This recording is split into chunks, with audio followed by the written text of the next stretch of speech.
Hello guys, welcome to Cooking Diaries.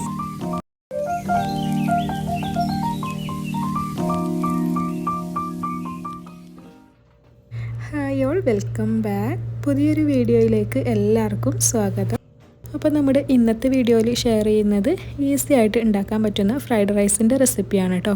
ഒന്ന് രണ്ട് കാര്യങ്ങൾ ശ്രദ്ധിച്ചാൽ നമുക്ക് റെസ്റ്റോറൻറ്റിൽ നിന്ന് കഴിക്കുന്ന അതേ ടേസ്റ്റിൽ നമുക്ക് ഫ്രൈഡ് റൈസ് വീട്ടിൽ തന്നെ ഉണ്ടാക്കിയെടുക്കാൻ വേണ്ടിയിട്ട് പറ്റും. അപ്പം എങ്ങനെയാണെന്നൊക്കെ അറിയാൻ വേണ്ടിയിട്ട് എല്ലാവരും വീഡിയോ സ്കിപ്പ് ചെയ്യാണ്ട് മുഴുവനായിട്ട് തന്നെ കാണാൻ ശ്രമിക്കുക കേട്ടോ. കണ്ടുകൊണ്ടിരിക്കുമ്പോൾ വീഡിയോ ഇഷ്ടപ്പെടുന്നുണ്ടെങ്കിൽ ലൈക്ക് ചെയ്യുക, കൂടെ തന്നെ ഫ്രണ്ട്സിനും ഫാമിലിക്കൊക്കെ ഷെയർ ചെയ്യുക. പിന്നെ നമ്മുടെ ചാനൽ നിങ്ങൾ ഇതുവരെ സബ്സ്ക്രൈബ് ചെയ്യാത്തവരാണെങ്കിൽ ഒന്ന് സബ്സ്ക്രൈബും കൂടെ ചെയ്ത് സപ്പോർട്ട് ചെയ്യുക.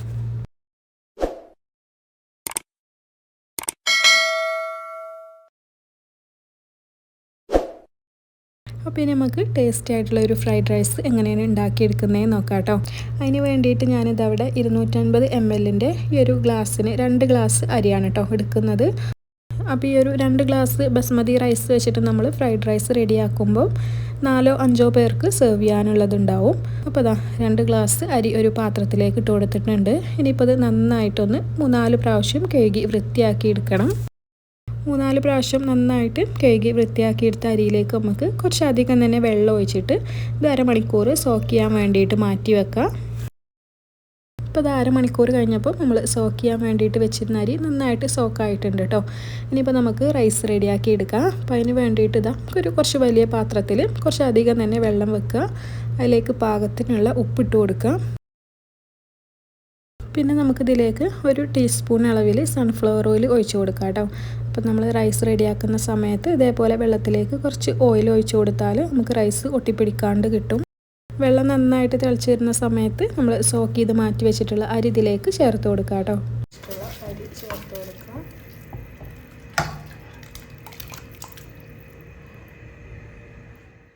അരി മുഴുവനായിട്ട് ചേർത്ത് കൊടുത്താൽ പിന്നെ നന്നായിട്ടൊന്ന് മിക്സ് ചെയ്തെടുത്തിട്ട് അടച്ചു വെച്ചിട്ട് വേവിച്ചെടുക്കാം കേട്ടോ.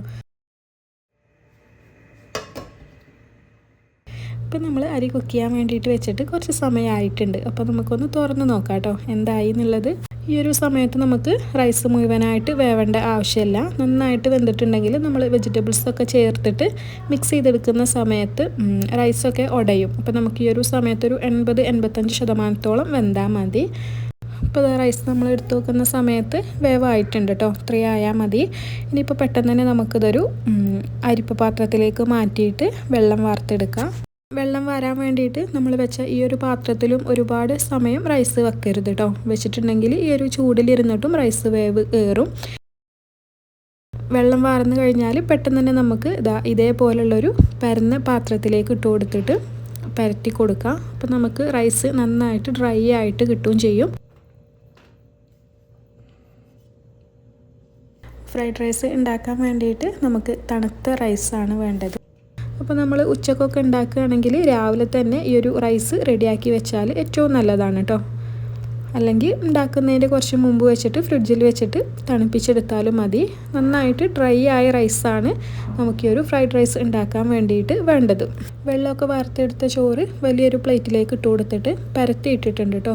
അപ്പം ഇതൊരു ഭാഗത്തിരുന്ന് ചൂടാറിക്കോട്ടെ. അപ്പം അതൊന്ന് ചൂടാറി വരുന്ന സമയം കൊണ്ട് നമുക്കിതിലേക്കുള്ള ബാക്കി ഐറ്റംസൊക്കെ റെഡിയാക്കി എടുക്കാം. അപ്പോൾ ഇന്ന് നമ്മൾ കാണിക്കുന്നത് ചിക്കൻ ചേർത്തിട്ടുള്ള ഫ്രൈഡ് റൈസാണ്. ഇനിയിപ്പം ചിക്കൻ കഴിക്കാത്തവരൊക്കെ ആണെങ്കിൽ ഈ ഒരു സ്റ്റെപ്പ് ഒഴിവാക്കാം കേട്ടോ.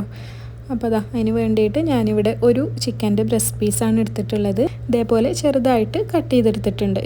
ഇനിയിപ്പോൾ നമുക്കിതിലേക്ക് കുറച്ച് ഇൻഗ്രീഡിയൻസ് ഒക്കെ ചേർത്ത് കൊടുക്കാനുണ്ട്. അതെന്തൊക്കെയാണെന്ന് നോക്കാം. ആദ്യം തന്നെ 2 അല്ലി വെളുത്തുള്ളി ഒന്ന് ചതച്ചെടുത്തിട്ട് അതാണ് കേട്ടോ ചേർത്ത് കൊടുക്കുന്നത്. ഇതിൻ്റെ കൂടെ തന്നെ 1 ടേബിൾ സ്പൂൺ അളവിൽ സോയാ സോസാണ് ചേർത്ത് കൊടുക്കുന്നത്. സോയാ സോസ് ചേർത്ത് കൊടുത്തിട്ട് നമ്മളിത് നന്നായിട്ടൊന്ന് മിക്സ് ചെയ്തെടുക്കണം. സോയാ സോസിൽ ഉപ്പുണ്ടാവുമല്ലോ. അപ്പോൾ നമ്മൾ ഈ ഒരു സോയാ സോസ് ചേർത്ത് നന്നായിട്ട് മിക്സ് ചെയ്തെടുത്തിട്ട് പിന്നെ ഉപ്പ് നോക്കിയിട്ട് ചേർത്ത് കൊടുക്കുക കേട്ടോ. ആവശ്യമാണെങ്കിൽ മാത്രം ചേർത്ത് കൊടുത്താൽ മതി.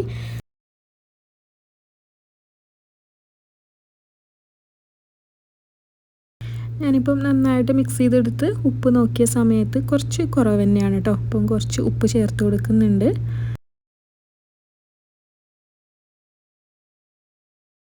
ഇനിയിപ്പോൾ ഇത് ഒന്നും കൂടെ ഒന്ന് നന്നായിട്ട് മിക്സ് ചെയ്തെടുത്തിട്ട് ഇതവിടെ മാറ്റി വെക്കാം.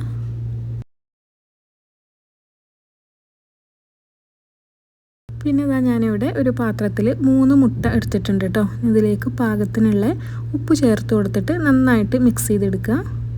പാകത്തിന് ഉപ്പ് ചേർത്തിട്ട് മിക്സ് ചെയ്തെടുത്തിട്ട് അതവിടെ മാറ്റി വെക്കാം കേട്ടോ. ഇനിയിപ്പോൾ നമുക്കിതിലേക്ക് വേണ്ട ബാക്കി ഐറ്റംസ് എന്തൊക്കെയാണെന്ന് നോക്കാം. 1/2 ഗ്ലാസ് സ്പ്രിംഗ് ഓണിയൻ്റെ ആ ഒരു വൈറ്റ് പോർഷൻ എടുത്തിട്ടുണ്ട്. പിന്നെ 1/2 ഗ്ലാസ് ക്യാബേജ് എടുത്തിട്ടുണ്ട്. 1/2 ഗ്ലാസ് ബീൻസ് എടുത്തിട്ടുണ്ട്. 1/2 ഗ്ലാസ് ക്യാരറ്റ് എടുത്തിട്ടുണ്ട്. പിന്നെ സ്പ്രിംഗ് ഓണിയൻ്റെ ആ ഒരു ഗ്രീൻ പോർഷനും കുറച്ചധികം തന്നെ എടുത്തിട്ടുണ്ട്. പിന്നെ 1 ടേബിൾ സ്പൂൺ വെളുത്തുള്ളി, പിന്നെ നമ്മൾ നേരത്തെ റെഡിയാക്കി വെച്ചിട്ടുള്ള ചിക്കനും മുട്ടയും. അപ്പോൾ അതാണ് നമ്മുടെ ഇൻഗ്രീഡിയൻസ് ഒക്കെ ഇവിടെ റെഡി ആയിട്ടുണ്ട് കേട്ടോ. അപ്പോൾ ഇത്രയും ഐറ്റംസ് റെഡിയാക്കിയിട്ട് വേണം നമ്മൾ ഫ്രൈഡ് റൈസ് ഉണ്ടാക്കി തുടങ്ങാൻ. ഇത് ഹൈ ഫ്ലെയിമിലിട്ടിട്ട് പെട്ടെന്ന് കുക്ക് ചെയ്തെടുക്കേണ്ട സംഭവങ്ങളാണ്. അപ്പോൾ നമ്മൾ കുക്കിംഗ് തുടങ്ങിയാൽ പിന്നെ അതിൻ്റെ ഇടയിൽ ഇൻഗ്രീഡിയൻസ് റെഡിയാക്കി എടുക്കാനുള്ള ടൈം ഉണ്ടാവില്ല. അപ്പോൾ ഈ ഐറ്റംസ് ഒക്കെ റെഡിയാക്കി വെച്ചിട്ട് വേണം നമ്മൾ ഫ്രൈഡ് റൈസ് റെഡിയാക്കി തുടങ്ങാൻ. ഇനിയിപ്പോൾ നമുക്കൊരു പാനിലേക്ക് 1 ടേബിൾ സ്പൂൺ എണ്ണ ഒഴിച്ച് കൊടുക്കാം കേട്ടോ. പിന്നെ നമ്മൾ നേരത്തെ റെഡിയാക്കി വെച്ചിട്ടുള്ള ആ ഒരു മുട്ട ഇതിലേക്ക് ഒഴിച്ച് കൊടുക്കാം.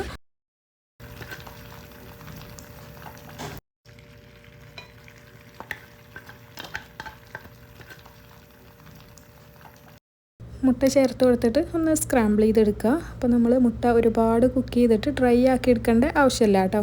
ഫ്ലെയിം കുറച്ച് വെച്ചിട്ട് ഒന്ന് സോഫ്റ്റ് ആയിട്ട് തന്നെ മുട്ട കുക്ക് ചെയ്തെടുക്കുക.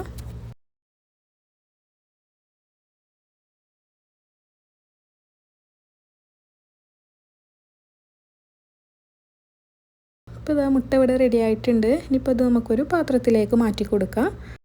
ഈ ഒരു പാനിൽ തന്നെ വെക്കണ്ട കേട്ടോ. പാനിൽ തന്നെ ചൂടിൽ വെച്ചിട്ടുണ്ടെങ്കിൽ മുട്ട ഡ്രൈ ആവും.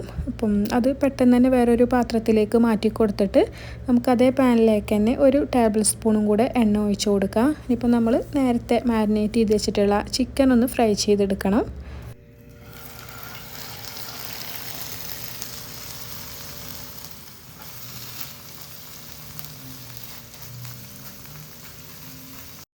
ചിക്കനും നമുക്ക് ഒരുപാട് ഫ്രൈ ചെയ്തെടുക്കേണ്ട ആവശ്യമൊന്നുമില്ല കേട്ടോ. ചിക്കൻ ഒന്ന് കുക്കായി വന്നാൽ മതി.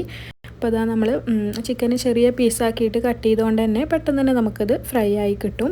അപ്പം ഒരു ഭാഗമായാൽ മറ്റേ ഭാഗം തിരിച്ചും മറിച്ചൊക്കെ ഇട്ട് കൊടുത്തിട്ട് ചിക്കൻ ഒന്ന് കുക്ക് ചെയ്തെടുക്കുക. അപ്പോൾ ഇതാ ചിക്കനും ഇവിടെ ഫ്രൈ ആയി വന്നിട്ടുണ്ട്. അപ്പം ഇത്രയും ഫ്രൈ ആയാൽ മതി കേട്ടോ. ഒരുപാട് അങ്ങോട്ട് ഫ്രൈ ആയി വരേണ്ട ആവശ്യമൊന്നുമില്ല. അപ്പം ചിക്കൻ ജസ്റ്റ് ഒന്ന് കുക്കായി വന്നാൽ മതി. ഇത്രയും ആയാൽ മതി. ഇനിയിപ്പോൾ ഇതും നമുക്ക് മാറ്റി വെക്കാം കേട്ടോ. അപ്പം ഇനി എല്ലാം കൂടെ കൊള്ളുന്ന വലിയൊരു പാത്രം സ്റ്റൗവിൽ വെക്കണം. പാത്രം നന്നായിട്ടൊന്ന് ചൂടായി വരുന്ന സമയത്ത് നമുക്ക് എണ്ണ ഒഴിച്ച് കൊടുക്കാം കേട്ടോ. അപ്പോൾ ഞാനിവിടെ ഒരു 4 ടേബിൾ സ്പൂൺ അളവിൽ സൺഫ്ലവർ ഓയിലാണ് ഒഴിച്ച് കൊടുക്കുന്നത്. എണ്ണ നന്നായിട്ട് ചൂടായി വരുന്ന സമയത്ത് നമുക്കിതിലേക്ക് ചെറുതായി അരിഞ്ഞെടുത്തിട്ടുള്ള വെളുത്തുള്ളി ചേർത്ത് കൊടുക്കാം കേട്ടോ. അപ്പോൾ അത് 1 ടേബിൾ സ്പൂൺ അളവിലാണുള്ളത്.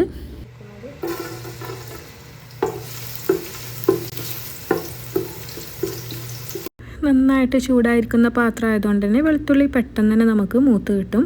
വെളുത്തുള്ളി മൂത്ത് വന്നാൽ പിന്നെ നമുക്ക് നേരത്തെ കട്ട് ചെയ്ത് വെച്ചിട്ടുള്ള വെജിറ്റബിൾസ് ഓരോന്നായിട്ട് ചേർത്ത് കൊടുക്കാം. ആദ്യം തന്നെ സ്പ്രിംഗ് ഓണിയൻ്റെ ആ ഒരു വൈറ്റ് പോർഷനാണ് കേട്ടോ ചേർത്ത് കൊടുക്കുന്നത്. 1/2 ഗ്ലാസ് അളവിലാണ്. പിന്നെ ഇതാ ചെറുതായി അരിഞ്ഞ് വെച്ചിട്ടുള്ള ക്യാബേജ് 1/2 ഗ്ലാസ് ചേർത്ത് കൊടുക്കുന്നുണ്ട്. പിന്നെ നമുക്കിതിലേക്ക് ബീൻസ് ചേർത്ത് കൊടുക്കാം. പിന്നെ ചെറുതായി അരിഞ്ഞ് വെച്ചിട്ടുള്ള ക്യാരറ്റും കൂടെ ചേർത്ത് കൊടുക്കാം. അപ്പോൾ നമ്മൾ അരി എടുത്ത അതേ കപ്പ് തന്നെയാണ് കേട്ടോ വെജിറ്റബിൾസൊക്കെ എടുത്തിട്ടുള്ളത്. പിന്നെ സ്പ്രിംഗ് ഓണിയൻ്റെ ആ ഒരു ഗ്രീൻ പോർഷന് കുറച്ച് ചേർത്ത് കൊടുക്കുന്നുണ്ട് കേട്ടോ. സ്പ്രിംഗ് ഓണിയൻ്റെ ആ ഒരു ഗ്രീൻ പോർഷൻ നമ്മൾ മുഴുവനായിട്ട് ഈ ഒരു സമയത്ത് ചേർത്ത് കൊടുക്കണില്ല. കുറച്ച് അവിടെ മാറ്റി വെക്കുന്നുണ്ട് കേട്ടോ. ലാസ്റ്റ് ചേർത്ത് കൊടുക്കാനുള്ളതാണ്. ഇനിയിപ്പോൾ ഈ ഒരു വെജിറ്റബിൾസിലേക്ക് പാകത്തിനുള്ള ഉപ്പും കൂടെ ചേർത്ത് കൊടുക്കുക. അപ്പം ഉപ്പ് ചേർത്ത് കൊടുക്കുന്ന സമയത്ത് നമ്മൾ നന്നായിട്ട് ശ്രദ്ധിച്ചിട്ട് വേണം ചേർത്ത് കൊടുക്കാൻ കേട്ടോ. ഈ ഒരു സമയത്ത് വെജിറ്റബിൾസിലേക്കുള്ളത് മാത്രം ചേർത്ത് കൊടുത്താൽ മതി. കാരണം നമ്മൾ മുട്ട സ്ക്രാമ്പിൾ ചെയ്തെടുത്തപ്പോഴും അതിലേക്കുള്ളത് ചേർത്തിട്ടുണ്ട്. ചിക്കനിലേക്കുള്ള ഉപ്പ് ചിക്കനിൽ ചേർത്തിട്ടുണ്ടായിരുന്നു. റൈസും ഉപ്പ് ചേർത്തിട്ടാണ് വേവിച്ചെടുത്തിട്ടുള്ളത്. അപ്പം നമ്മൾ ഈ ഒരു സമയത്ത് വെജിറ്റബിൾസിലേക്കുള്ള ഉപ്പ് മാത്രം നോക്കിയിട്ട് ചേർത്ത് കൊടുക്കുക. പാകത്തിന് ഉപ്പ് ചേർത്തിട്ട് വെജിറ്റബിൾസൊക്കെ നന്നായിട്ടൊന്ന് കുക്ക് ചെയ്തെടുക്കണം കേട്ടോ. ഇപ്പോൾ ഇതാ വെജിറ്റബിൾസൊക്കെ കുക്കായിട്ടുണ്ട്. അപ്പം ഇത്രയും ആയാൽ മതി കേട്ടോ. വെജിറ്റബിൾസ് ഒരുപാട് വെന്ത് ഉടയരുത്. നമുക്കിങ്ങനെ റൈസ് കഴിക്കുമ്പം വെജിറ്റബിൾസ് കടിക്കാൻ കിട്ടണം. ആ ഒരു രീതിയിലാവണം വെജിറ്റബിൾസ് കുക്ക് ചെയ്യേണ്ടത്. വെജിറ്റബിൾസൊക്കെ കുക്കായാൽ പിന്നെ നമുക്കിതിലേക്ക് ഫ്രൈഡ് റൈസിൻ്റെ മെയിൻ ആയിട്ടാണ് സോയാ സോസിലെ. അപ്പം 1 ടേബിൾ സ്പൂൺ അളവിൽ സോയാ സോസ് ചേർത്ത് കൊടുക്കുക. അപ്പോൾ ഞാനിവിടെ എടുത്തിട്ടുള്ളത് ഡാർക്ക് സോയാ സോസാണ് കേട്ടോ. അപ്പോൾ നമ്മൾ ലൈറ്റ് സോയാ സോസ് ഉപയോഗിക്കുകയാണെങ്കിൽ ഇതിലും കുറച്ച് കൂടുതലായിട്ട് ചേർത്ത് കൊടുക്കേണ്ടി വരും.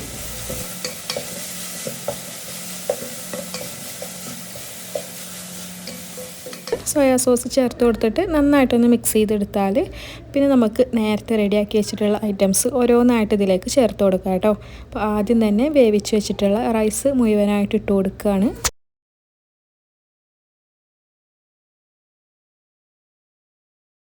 അതിൻ്റെ കൂടെ തന്നെ നമ്മൾ സ്ക്രാമ്പിൾ ചെയ്ത് വെച്ചിട്ടുള്ള മുട്ട ചേർത്ത് കൊടുക്കുന്നുണ്ട് കേട്ടോ. പിന്നെ ഫ്രൈ ചെയ്ത് വെച്ചിട്ടുള്ള ചിക്കനും കൂടെ ചേർത്തിട്ട് എല്ലാം കൂടെ നന്നായിട്ടൊന്ന് മിക്സ് ചെയ്തെടുക്കണം. മിക്സ് ചെയ്തെടുക്കുന്ന സമയത്ത് റൈസ് ഉടഞ്ഞു പോവാണ്ട് വേണം മിക്സ് ചെയ്തെടുക്കാൻ. ഇപ്പോൾ നമ്മൾ ഇതുപോലുള്ളൊരു മരത്തിൻ്റെ തവിയൊക്കെ വെച്ചിട്ട് മിക്സ് ചെയ്തെടുക്കുകയാണെങ്കിൽ ഉടയാണ്ട് മിക്സ് ചെയ്തെടുക്കാൻ പറ്റും കേട്ടോ. അല്ലെങ്കിൽ ഇതുപോലെ കൈ കൊണ്ട് തന്നെ നന്നായിട്ട് ഒന്ന് മിക്സ് ചെയ്തെടുത്താൽ മതി.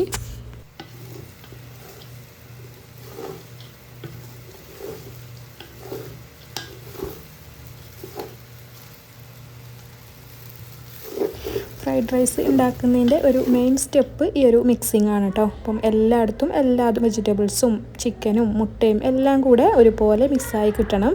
അപ്പം നമ്മുടെ ഒരു റൈസ് വൈറ്റ് കളറായിട്ട് ഇങ്ങനെ കിടക്കുന്നുണ്ടെങ്കിൽ ഇത് നന്നായിട്ട് മിക്സ് ആയിട്ടില്ല എന്നാണ് കേട്ടോ. ഇപ്പോൾ നന്നായിട്ടൊന്ന് മിക്സ് ചെയ്തെടുത്തിട്ട് എരിവും ഉപ്പൊക്കെ നോക്കുക. അപ്പോൾ നമുക്ക് കുറച്ച് കുരുമുളക് പൊടി ചേർത്ത് കൊടുക്കാം. പിന്നെ ഉപ്പ് കുറവാണെങ്കിൽ ഉപ്പും കൂടെ ചേർത്ത് കൊടുത്തിട്ട് നന്നായിട്ട് മിക്സ് ചെയ്തെടുക്കുക.